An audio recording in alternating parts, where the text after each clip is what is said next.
Point में आप सबका फिर से स्वागत है।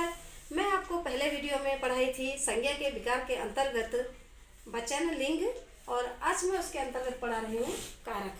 तो आइए जानते हैं कारक क्या है और कारक की परिभाषा क्या है, कारक में कितने उसका प्रकार भेद है और कारक का परिभाषा क्या है, मैं उसको डिटेल्स में आप सबके सामने उपस्थित करूँगी। तो आइए जानते हैं कारक क्या है। ओके, परिभाषा क्या है? संज्ञा और सर्वनाम शब्दों का क्रिया के साथ संबंध प्रकट करने वाले शब्दों को कारक कहते हैं। ठीक है, तो क्या है यहाँ संज्ञा और सर्वनाम? मैं पिछले क्लास में पढ़ाई हूँ आपको क्या है संज्ञा और सर्वनाम। संज्ञा हम क्या बोली थी? किसी भी वस्तु, स्थान, प्राणी, जाति को लेकर जो हमारा संज्ञा बनता है, तो संज्ञा और सर्वनाम शब्दों के साथ हमारा क्रिया का संबंध होना। क्रिया मतलब अर्थात जो हम काम करते हैं, कुछ भी काम करते हैं वो क्रिया का रूप धारण करता है। तो संज्ञा और सर्वनाम को संबंध प्रकट करता है कौन? क्रिया के साथ, तो उसे हम कहते हैं कारक। ठीक है, हम कारक के भेद प्रकार जानते हैं। कारक कितने भेद हैं? तो चलिए जानते हैं कारक के प्रकार कितने हैं। कारक के प्रकार कितने हैं? कारक के भेद प्रकार तो सेम है, हम जानते हैं कारक के कितने प्रकार कितने हैं। तो कारक के हम 8 प्रकार के भेद हैं। तो आइए इसको डिटेल्स में लिख के मैं आपको समझाती हूँ। ठीक है, तो आइए हम जानते हैं कारक के भेद क्या है। तो मैं परिभाषा में आपको सबको क्या समझाई हूँ? कारक संज्ञा और सर्वनाम क्रिया के साथ जो संबंध प्रकट करता है, जो रिलेटेड है, उसके अंतर्गत है, जो संबंध प्रकट करता है, उसको हम कारक कहते हैं। तो कारक के भेद हमारे हैं 6 प्रकार। तो कारक के भेद है हमारा 8 प्रकार: कर्ता, कर्म, करण, संप्रदान, अपादान, संबंध, अधिकरण, संबोधन। ठीक है, उसको जो हम इसका जो चिन्ह है, यानी उसको परसर्ग बोलते हैं, उसको लगाकर हम एक एक सेंटेंस लिखेंगे, मतलब एक परिभाषा लिखेंगे। तो पहले हम उसका परसर्ग लिखते हैं। परसर्ग अर्थात जो चिन्ह, जो ये लगता है, चिन्ह लगता है, यानी विभक्ति लगता है, उसको विभक्ति कहते हैं। उसका एक ट्रिक के माध्यम से आप भी उसको ट्राई कर सकते हैं। उसको समझने में कोई परेशानी नहीं होगी, आप आसानी से उसको समझ पाएंगे। कैसे? ना कर्ता ने कर्म को करण से संप्रदान के लिए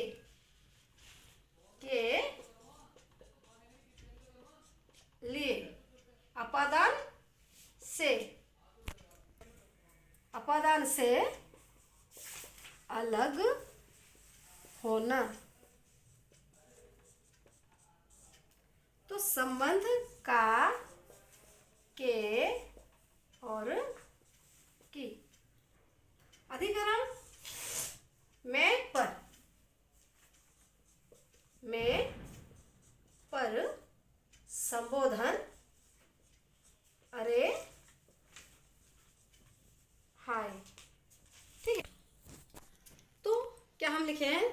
कारक के भेद। कारक के भेद हमारा 8 प्रकार के होते हैं। तो परसर्ग मतलब विभक्ति, और इसे चिन्ह भी हम कह सकते हैं, जो मतलब संज्ञा के बाद आता है, संज्ञा के बाद लगता है। उसका ट्रिक क्या है, किस तरह आप उसको याद रखेंगे? तो इतना सारा याद होने में थोड़ा सा दिक्कत होगी, परेशानी होगी। तो ट्रिक माध्यम से हम उसको याद रखते हैं। कैसे रखेंगे? ऐसे ही बोलेंगे आप: कर्ता ने कर्म को करण से संप्रदान के लिए अपादान से अलग होना, संबंध का, के, की, अधिकरण में पर संबोधन अरे है। तो ये हमारा ट्रिक के माध्यम से, मतलब इसको पूरा आपको डिटेल्स में याद रखनी होगी। कैसे? ना कर्ता ने कर्म को करण से संप्रदान के लिए अपादान से अलग होना, संबंध का, के, की, अधिकरण में पर संबोधन अरे है। तो वो उसको किस तरह हम एक सेंटेंस में लिखेंगे, मैं इसको आपको डिटेल्स में बताती हूँ कैसे आप लिखेंगे। जहाँ पे आप देख लेंगे ने आ जाता है, तो हमारा वहाँ कर्ता आ जाएगा। उसको आप बोल देंगे कर्ता कारक ये है। तो जहाँ को आएगा तो आप पूरा कुछ भी डाउट नहीं होगा, तो बोलेंगे कर्म है। तो करण यहाँ पे से आ जाएगा। जहाँ करण से आएगा तो आप वहाँ करण कारक लग जाएगा। संप्रदान क्या है? के लिए। ठीक है, अपादान क्या है? से अलग होना। संबंध क्या है? का, के, की, अधिकरण क्या है? में पर संबोधन अरे है। तो मैं इसको तो आप लोग को डिटेल्स में समझाऊंगी, परंतु ये एक एक है विभक्ति चिन्ह। ये मतलब इसको बोलते हैं हम लोग, क्या बोलते हैं? परसर्ग, अर्थात ये संज्ञा के बाद लगता है। कोई भी सेंटेंस में आप संज्ञा को लेकर तो आप लिखेंगे तो उसको संज्ञा के बाद आता है। चलिए इसको मैं आपको डिटेल्स में समझाती हूँ। तो आइए है कर्ता का परिभाषा क्या है। जिस संज्ञा या सर्वनाम से क्रिया के करने वाले का जानकारी मिलती है उसे हम कर्ता कारक कहते हैं। तो कर्ता क्या है, संज्ञा या सर्वनाम, मतलब कोई संज्ञा का अर्थात क्या है, कहीं कोई वस्तु, व्यक्ति, प्राणी, स्थान आदि का बोध कराता है उसे संज्ञा कहते हैं। तो उसके अंदर हमारा वस्तु, प्राणी और स्थान जो भी आता है वो एक संज्ञा है। संज्ञा या सर्वनाम मतलब क्या करता है, जो क्रिया के करने वाले, जो क्रिया मतलब जो हम करते हैं उसका बोध कराता है, उसका जानकारी प्राप्त कराता है, उसे हम क्या कहते हैं, कर्ता कारक कहते हैं। तो कर्ता कारक का उदाहरण क्या है, राम ने खाना खाया।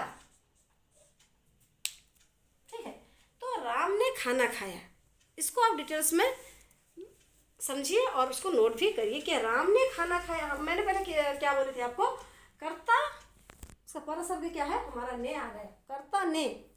ठीक है, तो राम ने खाना खाया, तो आप जहाँ पे ने आएगा आप उसको क्या समझेंगे, ये कर्ता कारक है, इसमें कोई परेशानी कोई दिक्कत नहीं है, आप कर्ता ही लिख देंगे, ये कर्ता कारक है क्योंकि उसका परशब्द, उसका चिन्ह है, विभक्ति है हमारा ने। तो उसी तरह और एक एग्जाम्पल में देती हूँ, तो हम और एक एग्जाम्पल देते हैं, क्या लिखेंगे, गीता ने क्या किया, पत्र लिखा, पत्र लिखा। तो यहाँ पे आ गया फिर से वही चिन्ह, वही सिंबल, तो वही विभक्ति, ये आ गया हमारा कर्ता का विभक्ति यानी परशब्द। तो गीता ने पत्र लिखा। तो आपको कोई भी डाउट नहीं होना है, पूरा क्लियरली समझ जाना है कि जहाँ पर ने आ जाएगा हम वहाँ लिख देंगे ये कर्ता कारक है, इसमें कोई भी दिक्कत ही कोई भी परेशानी नहीं है। ओके, फिर आ जाते हैं हम कर्ता के बाद क्या आपको पढ़ाई थी, कर्म, कर्म कारक के। और तो हमारा सेकंड में क्या आ गया, नंबर 2 पे कर्म कारक। कर्म कारक परिभाषा क्या है, जिस वस्तु या व्यक्ति पर क्रिया का असर पड़े उसे कर्म कारक कहते हैं। उसमें क्या है, क्रिया का पता चलता है, तो इसमें क्रिया का असर पड़ता है, किसमें, संज्ञा पे। ठीक है, वस्तु व्यक्ति में क्रिया का असर पड़ता है उसे हम कर्म कारक करते हैं। तो आइए मैं उदाहरण के साथ में आपको समझाती हूँ। चलिए उदाहरण जानते हैं। क्या है, हम लिखेंगे एक, गोपाल गाना गा रहा है। तो ये पे हमारा आ गया, गोपाल गाना गा रहा है, क्या कर रहा है, गा रहा है। तो हमारा क्रिया का असर किस पर पड़ता है, गोपाल पे पड़ता है। गोपाल क्या करता है, गाना गा रहा है, कुछ भी कर रहा है। ठीक है, गोपाल खाना खा रहा है, अभी ऐसे भी लिख सकते हैं उदाहरण, गोपाल खाना खा रहा है, खाना खा रहा है। तो ये हमारा आ गया, जो मतलब काम करते हैं वो हमारा क्रिया का ऊपर, कर्ता का ऊपर असर पड़ता है। गोपाल कर रहा है, यहाँ पे गोपाल एक इसका क्रिया का असर पड़ता है, गाना गा रहा है, नाच डांस कर रहा है, खाना खा रहा है, आप जो भी कुछ लिखिए, लेकिन संज्ञा के ऊपर, व्यक्ति के ऊपर असर पड़ रहा है। तो यहाँ पे डेफिनेशन में क्या है, तो क्रिया का असर पड़े उसे हम कर्म कारक कहते हैं। तो उसका एग्जाम्पल क्या लिखेंगे, तो उसका उदाहरण क्या है, महिमा को गाना गाने अच्छा लगता है, अच्छा लगता है। तो हम ये एग्जाम्पल से, उदाहरण से हम क्या समझते हैं, महिमा को, मैं क्या आपको बोली थी, कर्म को, कर्ता ने, कर्म को, यहाँ हमारा आ गया है परसर्ग मतलब विभक्ति चिन्ह। तो आपको कोई परेशानी नहीं है, आप डायरेक्ट लिख देना ये है कर्म कारक। ओके, जहाँ पर को दिखेगा तो वहाँ आप लिख देना ये कर्म कारक है, और जहाँ पर ने दिखना वहाँ पर कर्ता है। तो इसका ट्रिक क्या है, कर्म ने कर्ता को कारण से संपादन अपादान के लिए संबोधित हेतु। चलो और उदाहरण माध्यम से मैं समझाती हूँ। महिमा कुत्ता पालती है, तो इसमें को नहीं है, आप कैसे इसको समझेंगे कि ये आ गया हमारा कर्म कारक। तो ऐसे भी एक सेंटेंस आता है जिसमें को नहीं रहता है, तो वहाँ पे क्या करना है, यहाँ पे परिभाषा क्या है, व्यक्ति पर क्रिया का असर पड़े। तो यहीं पे आपको समझ लेना चाहिए कि व्यक्ति पर किसका असर पड़ता है। ये एक व्यक्तिवाचक संज्ञा है, महिमा एक व्यक्तिवाचक संज्ञा है। वो क्या करती है, कुत्ता पालती है, मतलब कुत्ता को पालती है। तो हमारा ये जो क्रिया का असर हमारा व्यक्ति पर पड़ता है, तो ये भी हमारा कर्म कारक के अंतर्गत है। तो क्लियर। तो चलिए हम थर्ड वाला क्या देखते हैं। थर्ड में क्या आएगा, तो हमारा थर्ड में आ गया नंबर 3 पे क्या आ गया, करण कारक। तो उसका डेफिनेशन यानी परिभाषा क्या है, जिस साधन से क्रिया संपन्न हो उसे हम क्या कहते हैं, करण कारक कहते हैं। मतलब जो हम काम करते हैं तो वो हमारी क्रिया के अंतर्गत है। उस क्रिया उस काम का वहाँ पर समाप्त हो जाना, यहाँ यानी वहाँ पे खत्म हो जाना, तो उसे हम क्या कहते हैं, करण कारक। ठीक है, उसका उदाहरण क्या है, उसका उदाहरण क्या है, करण कारक का उदाहरण आप सबको समझाते हैं। ठीक है, क्या लिखेंगे, मीरा रंगों से चित्र बना रही है। चित्र, तो हमारा उदाहरण क्या है, करण का परिभाषा को मैं समझाई, डेफिनेशन को। उदाहरण क्या है, मीरा रंगों से चित्र बनाया। तो मीरा का काम यहाँ कंप्लीट हो चुका है, किससे, न रंगों से। उसको रंग की कोई जरूरत नहीं है, रंग से उसका ऑलरेडी काम कंप्लीट हो चुका है। तो हमारा विभक्ति आ गया हमारा से। तो अब देखेंगे करण, तो मीरा ने रंगों से चित्र बनाया, तो रंगों का काम यहाँ पे कंप्लीट हो चुका है, उसका कोई और जरूरत नहीं है। और मीरा का भी काम कंप्लीट संपन्न हो चुका है, क्योंकि उसका विभक्ति यहाँ पे चिन्ह है परसर्ग से। तो आपका करण कारक में से आएगा, तो वहाँ कंप्लीट काम हो चुका है, तो वहाँ पे करण कारक आप समझना, ये करण कारक है। तो और एक एग्जाम्पल क्या है, तो हमारा द्वितीय में उदाहरण क्या है, कुम्हार मिट्टी से बर्तन बनाया। तो हमारा यहाँ क्या है, तो हमारा आ गया कुम्हार मिट्टी से बर्तन बनाया। तो किससे बनाया, मिट्टी से। मिट्टी का यहाँ पर काम संपन्न हो गया, तो यहाँ पे से आ गया परसर्ग। तो कुम्हार मिट्टी से बर्तन बनाया, तो हमारा से जहाँ आएगा वो आ गया हमारा करण कारक। ठीक है, फिर तो हमारा 4 में आ गया संप्रदान कारक। ये है हमारा संप्रदान कारक। ठीक है, उसका परिभाषा क्या है, जिसके लिए काम किया जा रहा है वहाँ संप्रदान कारक होता है। जिसके लिए हम काम करते हैं तो वो वहाँ पे संप्रदान कारक होता है। तो संप्रदान कारक क्या है, तो आइए जानते हैं। जिसके लिए मतलब के लिए जहाँ लगेगा वहाँ पर संप्रदान कारक आ जाता है। तो मैं एग्जाम्पल क्या देती हूँ, उदाहरण क्या है,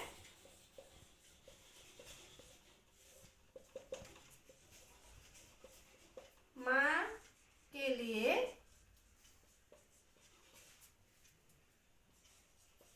चाय लेकर आओ।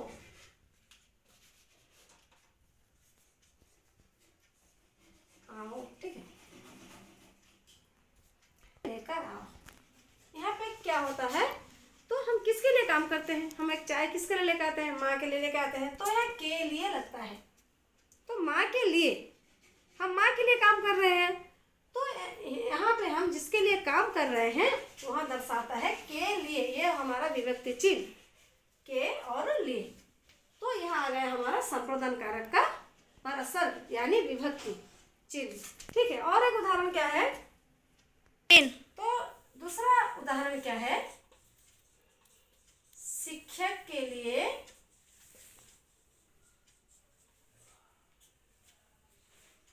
नाश्ता लाओ। ठीक है, तो शिक्षक के लिए नाश्ता लाओ। हम किसके लिए काम करते हैं, तो शिक्षक के लिए काम करते हैं। क्या काम करते हैं, उसके लिए गए, नाश्ता लाए या टिफिन लेकर आए, तो उसको खाना है शिक्षक को। तो हम शिक्षक के लिए काम कर रहे हैं। यहाँ पे जो के लिए आप देख रहे हैं, ये है हमारा संप्रदान कारक का विभक्ति चिन्ह, यानी इसको हम परसर्ग बोलते हैं। जहाँ पे के लिए लगता है जो वाक्य में, वहाँ आप कोई कंफ्यूज मत होना, पूरा आराम से लिखना कि वो संप्रदान कारक है, इसमें कोई गलती नहीं होगी। ओके, तो नेक्स्ट में आते हैं। तो आइए जानते हैं 5 में क्या है हमारा अपादान कारक। अपादान कारक क्या है, संज्ञा का ओह रूप जिससे किसी वस्तु की दूसरी वस्तु से तुलना या अलग होने का पता चलता है उसे अपादान कारक कहते हैं। तो आप परिभाषा यानी डेफिनेशन में आप क्या समझे, संज्ञा का ओह रूप, मतलब संज्ञा किसे कहते हैं आप जानते हैं, व्यक्ति वस्तु स्थान आदि जाति का बोध होता है उसे संज्ञा कहते हैं। संज्ञा का जिस रूप से वस्तु की दूसरी वस्तु जो हम कंपेयर करते हैं यानी तुलना करते हैं, वो तुलना हो या उससे अलग होने का पता चलता है उसे हम कहते हैं अपादान कारक। अपादान कारक का परसर्ग क्या है और उदाहरण क्या है मैं इसे समझाती हूँ।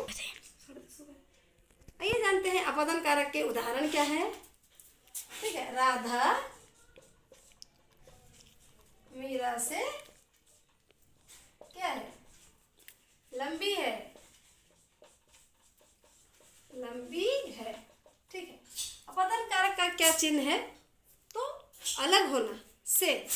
राधा मीरा से लंबी है, तो यहाँ पर कंपेयर, उदाहरण क्या है हमारा, राधा मीरा से लंबी है। तो हमारा डेफिनेशन में क्या आया था, परिभाषा में क्या आया था, तो कंपेयर करना यानी अलग होना।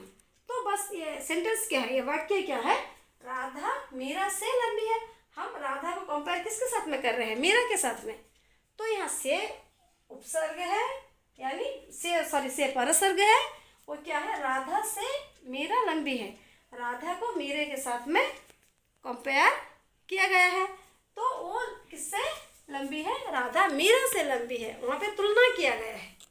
ठीक है, और से है हमारा परसर्ग यानी विभक्ति चिन्ह, वो आया है हमारा कौन सा कारक, तो वो हमारा आ गया अपादान कारक। अपादान कारक से क्या है, उसका विभक्ति चिन्ह से अलग होना। ये कंपेयर करना, तो राधा मीरा से अलग है, मतलब लंबी है, तो कंपेयर किया गया है और उससे अलग है। तो आपको समझ में आ गया है। तो हमें और एक दूसरा उदाहरण लेते हैं। तो सेकंड वाला क्या है, द्वितीय उदाहरण, आम पेड़ से। ठीक है, तो हमारा क्या है, आम पेड़ से गिर गया। क्या है यहाँ पे, वही आ गया फिर से हमारा परसर्ग। ठीक है, आम पेड़ से गिर गया, मतलब यहाँ पर कंपेयर नहीं किया गया है, यहाँ पे अलग हो गया है। तो पेड़ से आम पूरा अलग हो गया है, नीचे गिर गया है। तो इसका विभक्ति हमने क्या पढ़ाए थे पहले से अलग होना से। तो यहाँ पर कंपेयर किया गया है, तुलना किया गया है, और एक आम पेड़ से गिर गया है, मतलब अलग हो गया है। तो ये उदाहरण आपको समझ में आ गया होगा। तो हम दूसरा कारक की ओर चलते हैं। तो उसके बाद आ गया हमारा संबंध कारक। संबंध कारक क्या है, इसका परिभाषा क्या है जानते हैं, संज्ञा या सर्वनाम का ऐसा रूप जो किसी व्यक्ति अथवा वस्तु का दूसरे व्यक्ति अथवा वस्तु से संबंध बताए, वो संबंध कारक होता है। तो उसका संबंध कारक को आप जान के उसका परिभाषा जान सकते हैं। संबंध मतलब रिलेटेड, एक दूसरे के साथ में संबंध बनाना। ठीक है, तो उसको हम बोलते हैं संबंध कारक। क्या है परिभाषा, संज्ञा या सर्वनाम ऐसा रूप है जो किसी व्यक्ति अथवा वस्तु का दूसरे व्यक्ति से कुछ संबंध हो, कुछ आपस में रिलेटेड हो, तो उसे हम बोलते हैं संबंध कारक। चलिए उसका उदाहरण जानते हैं। तो उसका उदाहरण क्या है, ये है राम का घर है। ठीक है, और एक मैं एग्जाम्पल देती हूँ, यह कुर्ता है। तो अब आप कुछ भी लिख सकते हैं, मतलब ये मेरा पुस्तक है। तो यहाँ पे क्या दर्शाया गया है, यह राम का घर है, यह मेरा कुर्ता, यह मेरा पुस्तक है। तो यहाँ सब जो है मेरा, सब में मेरा लगा है। तो हमारा किसके साथ में किसका रिलेटेड है, संपर्क है। यह राम का घर है, राम का संपर्क किसके साथ में है, घर के साथ में है। तो यहाँ पे राम का घर है, तो घर के साथ में राम का संपर्क है। तो यहाँ पे मेरा कुर्ता है, मेरा कुर्ता के साथ में संपर्क है। तो यह मेरी पुस्तक के साथ में संपर्क है। तो हम लोग जो हमारा जो संपर्क बनता है, जो रिलेटेड एक दूसरे के साथ में, वही हमारा है संबंध कारक। ठीक है, उसका परसर्ग क्या है, जो संबंध बनाता है आप एक दूसरे से। तो उसका डिटेल्स आपको समझ में आ गया होगा। तो दूसरी ओर जाते हैं कारक की ओर। तो चलते हैं अधिकरण के कारक को समझते हैं। दूसरा परिभाषा क्या है, संज्ञा शब्द के जिस रूप से स्थान आदि का बोध होता है उसे अधिकरण कारक कहते हैं। तो आपको यहीं पे समझ लेना चाहिए अधिकरण क्या चीज़ है। तो अधिकरण मतलब हम जिस पे अधिकार जमा लेते हैं, जिसमें हमारा अधिकार है कि हम दावा के सब बोलते हैं ये मेरा है, ये मैं किसी को नहीं दूंगी, उसमें क्या आ गया, हमारा अधिकार जमाते हैं। ठीक है। तो हम हमारा चीज को किसी को नहीं देंगे, वहां पे हमारा अधिकरण कारक लगता है। तो उसका एग्जाम्पल क्या है, जानते हैं। तो उसका उदाहरण क्या है, छत पर बंदर बैठा है, ठीक है। और एक उदाहरण क्या है, माँ बिस्तर पर माँ बिस्तर पर सो रही है। तो और एक हम एग्जाम्पल लेते हैं, चिड़िया डाल पर बैठी है, ठीक है। तो हमारा ये क्या है, उदाहरण को मैं आपको समझाती हूँ। छत पर बंदर बैठा है, माँ बिस्तर पर सो रही है, चिड़िया डाल पर बैठी है। तो यहाँ पे हमारा डेफिनेशन क्या आया था, परिभाषा। तो जो अधिकरण कारक मतलब जो हम अधिकार जमा लेते हैं, मतलब वो हमारा अपना कहते हैं, तो वहाँ पर अधिकरण कारक क्या है, छत पर बंदर बैठा है। बंदर कहाँ पर अधिकार किया है, छत पर, ठीक है। छत पर बंदर ने अधिकार अपना जमा लिया है, वो बैठा है और वहाँ पे किसी को बैठने नहीं देगा। माँ बिस्तर पर सो रही है, माँ बिस्तर पे अधिकार जमा ली है, उसका वहाँ पर अधिकार है। तो चिड़िया डाल पर बैठी है, चिड़िया कहाँ पे अधिकार जमा ली है, तो डाल पे। यह एक हमारा अधिकरण कारक का ये है, परसर्ग है, जहाँ पर हम अधिकार जमाते हैं, अधिकार अपना कर लेते हैं, तो आ गया वो हमारा अधिकरण कारक। तो नेक्स्ट वाला क्या है, चलिए और एक कारक जानते हैं, संबोधन कारक, जिसको हम संबोधित करते हैं। डेफिनेशन क्या है, परिभाषा, संज्ञा या सर्वनाम के जिस रूप से बुलाया या पुकारा जाता है उसे हम क्या कहते हैं, संबोधन कारक कहते हैं। तो हम बुलाते हैं किसको, मतलब कोई अपना होता है उसको हम किस तरह बुलाते हैं, और जो हमसे बड़े होते हैं हम उसको किस तरह बुलाते हैं, ठीक है। उसके बारे में किसी उदाहरण के माध्यम से मैं आपको समझाती हूँ। चलिए, तो इसका उदाहरण क्या है प्रभु। तो यहाँ पे कौन सा कारक है, संबोधन कारक। हम किस नाम से संबोधित करके, संबोधन करके बुलाते हैं, हे प्रभु मेरी सहायता करो, ठीक है। तो हम जब प्रभु यानी भगवान को बुलाते हैं, तो प्रेयर करते हैं, तो क्या कहते हैं, हे प्रभु। तो वहां पे विभक्ति चिन्ह हमारा परस्पर क्या आ जाता है, हे प्रभु मेरी सहायता करो। तो हमारा संबोधन कारक में क्या लगता है अरे। तो हम अरे नहीं कह सकते, अरे प्रभु, क्या हम उसको ऑर्डर दे रहे हैं, आदेश दे रहे हैं, तो ऐसा नहीं होगा। तो प्रभु के पास हम अपना शरण लेते हैं, हम उन्हें रिक्वेस्ट करते हैं, हे प्रभु मेरी सहायता करो। तो दूसरा वाला उदाहरण क्या है, जो हमारे बच्चे को हमारा अपना प्यार ममता से क्या बुलाते हैं, अरे ये काम मेरा कर दो, अरे ये मेरा काम कर। तो ये वहाँ पे हम अरे लगाते हैं, अरे मेरे लिए कुछ